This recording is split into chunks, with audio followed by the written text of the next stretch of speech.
Greetings everyone, I am Gwyneth. So for today's video, I'm going to share with you how I attempt to make this PALABAN makeup look. So today gagamitin ko ginagamit ko na pala, yung Stagenius na full coverage foundation. Kung di nyo pa napapanood yung review ko, lalagay ko lang dyan siya sa may eye, sa may taas. And then, ito-double up ko lang siya as my concealer. Kasi mas full yung coverage niya kaysa sa concealer ko. Ayan.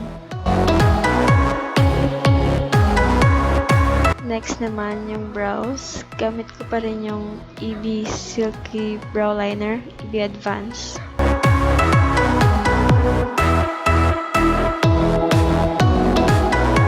Niki-clean ko lang yung brows ko using my concealer which is from Fashion 21. Ayan, bine-blend ko lang siya. Set ko yung face ko using Bench Magic Spell Daily Chorba. Nakalimutan ko na. And then gamitin ko yung EB Pro Play Palette. Kita nyo naman yung ginagawa ko and yung shade na ginagamit ko. So, sundan nyo na lang.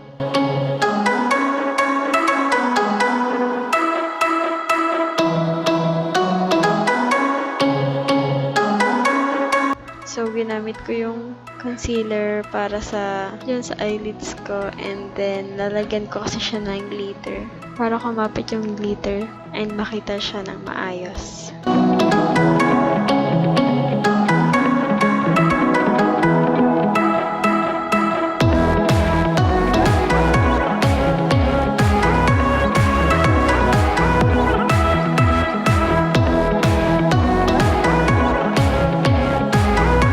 I-clean ko lang yung sa may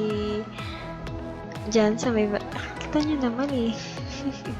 And then yung Ubub na liquid eyeliner. Ubub ba o UB? Tapos ayan, eyelashes, naglagay lang ako.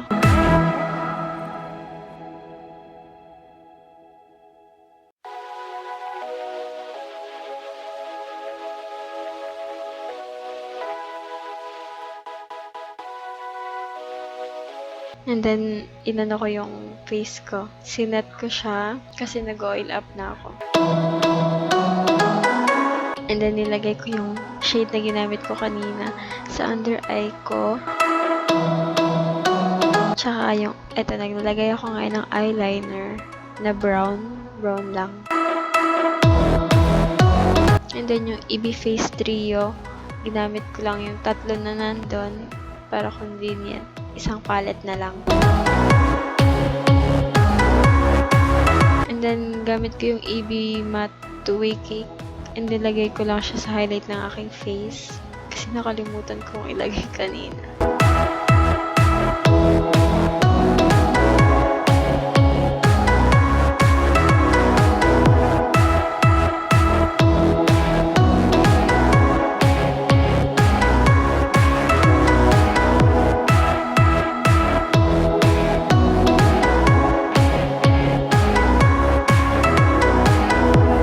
And then, gamit kong lipstick ay yung Careline Liquid Matte Lipstick in the shade Tutu. Maganda siya, guys. Yes, and we're done. Thank you so much for watching, and don't forget to subscribe if you want to see more of my videos. And don't forget to hit the notification bell beside it so you'll get notified whenever I upload a new video. Bye-bye! You got me jumping like